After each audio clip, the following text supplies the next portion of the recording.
This is FYI on your TV, brought to you by Hometown News. I'm Kathy Botham. I have got my good friend Johnny Vandusen with me. Thank you for joining us today, Johnny.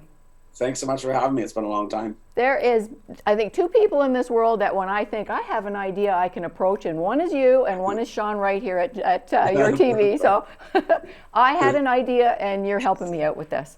Thank you. You Very know, cool. we're going through some really cold weather here too. You've got so many hats, but today we're going to talk about houses and going through cold weather and that sort of thing too. You're with Remax and you're also with Borgon Construction too. So you can answer some questions. I know I have, and I know when I look at Facebook, a lot of people have.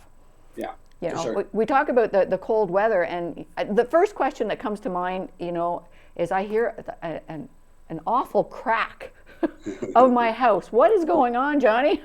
Well, so that isn't too scary. So let's hope it's not ghosts and goblins. It's probably not. So the technical term, that's thermal expansion happening between dissimilar materials. So whether it's a small piece of lumber attached to a larger piece of lumber, or lumber attached to concrete, or even the concrete against the dirt outside of your home, they all expand and contract in the cold weather at different rates.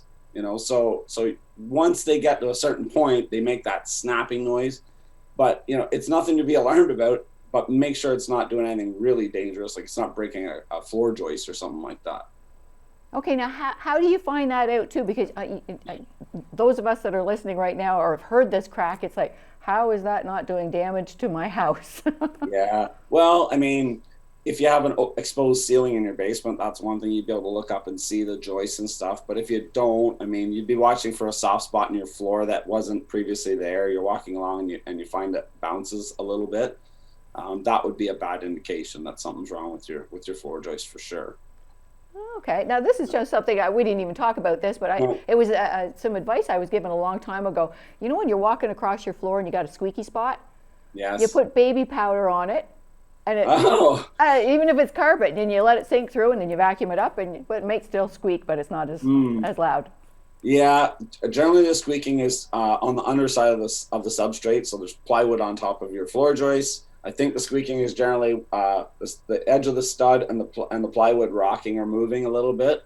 So what they usually do is put cross bracing underneath that spot, or even just if it's a 2x10 floor joist, then you'd actually put in an entire piece of 2x10, 14 and a half inches wide between the studs, right at that spot, or between the joists. Sorry. Wow. And just to stiffen it back up. Yeah. Well, I'm so glad we're talking to you today too, because somebody like myself, I don't know what these noises are and what's going on, and too often, because I'm not an expert in this field, and obviously you are, it's not until you find a problem in the house when you could have been a little bit more precautious. Yeah, preventive maintenance is key for especially in Canada, right? We're dealing with crazy weather, and then you've got snow loads on the roof of your house. You look up at some houses that have 3 feet of snow. I mean, they're built to stand a certain amount, but then what happens when it pours rain? After you get 3 feet of fresh snow and then it pours rain, that saturates with water.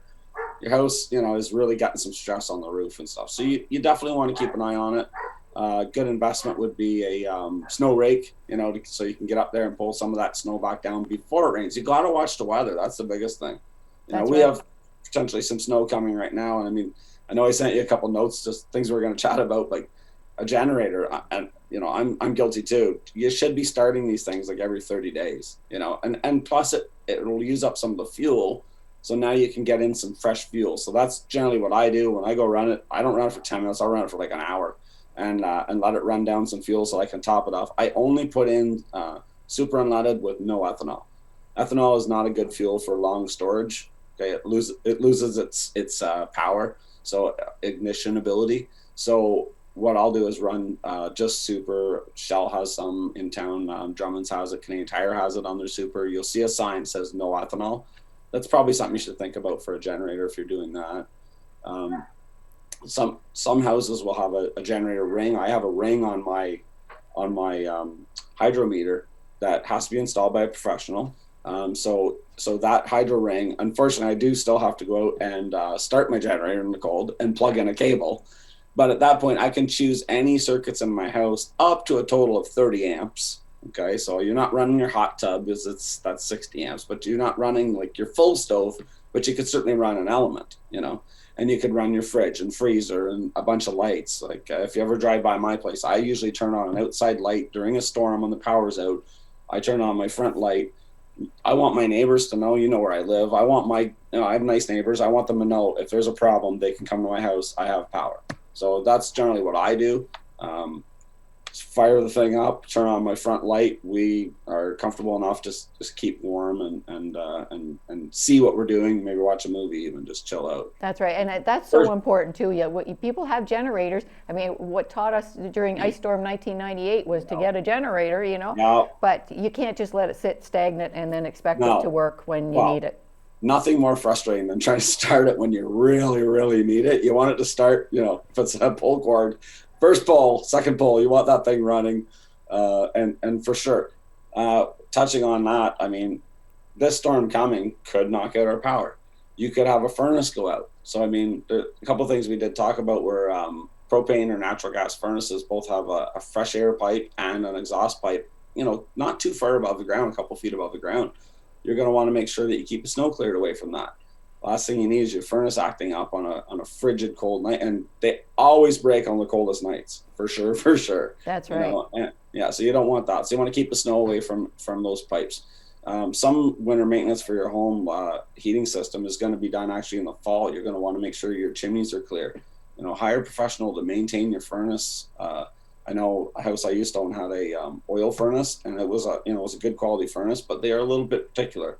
So I did have to have it maintained a couple times and a couple parts changed and stuff like that. So again, it never happened in the summer. It always happens on a darn cold night, and so you want to be aware of those things and be prepared for it. That's right. And when you were talking about the exhaust pipes too, I mean, it only takes a few inches of snow. I mean, you don't need a big dumping because you don't know where all that snow just got blown up against your house. That's right. It can, depending on where it is, it can blow right in, and 3 inches of snow can become a couple of feet pretty quick if it's blowing into the corner, for sure. That's right. Now I know you, Johnny. You are so you know everything about technology. I mean, you sent me some notes here too. I've got an Alexa, but you've got to ask Siri to turn on flashlights. I know my mother is so on tune with this stuff. She's got lights turning on, and she's just asking Alexa to turn them on. So for sure, yeah. So I haven't gone to the Alexas in the world yet, but something as simple as your iPhone, having it near your night table. I recommend two things. You keep your phone screen down so that when you get alerts and stuff at night, it doesn't wake you up. But most importantly, you can say to it, this is an Apple product, hey Siri, turn on my flashlight. Okay. Okay. I turned flashlight on. Okay, so from across the room, hey Siri, turn it back off now. Turn off flashlight. Okay. I turned flashlight off. Yeah, so turn it back off. So if I keep my phone beside my bed, but if you didn't, and the room goes dark, and you wake up and it's freezing cold in your bedroom, and you're like, oh boy, what's going on? The first words out of your mouth could be, so you can safely traverse your house, turn on the flashlight kind of thing. I have motion activated night lights. Look them up. I think mine are made by Sunbeam from a local big box store, starts with a C. I'm not advertised for those guys, but you walk by it in the dark, it turns on, and it's the one I picked has a color array that it slides through, and they're not too offensive. Not too bright.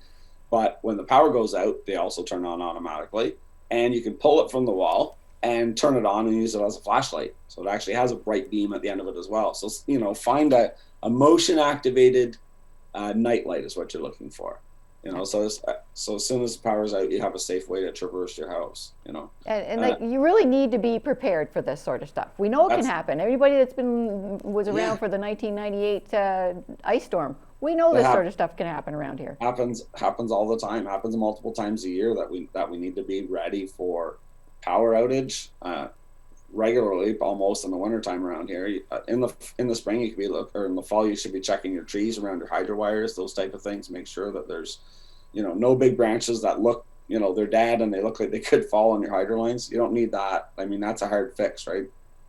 It's going to take some time to fix. So. And I mean, the ice storm was quite extreme, but there's places that the hydro will go out for a day or two, maybe even longer now.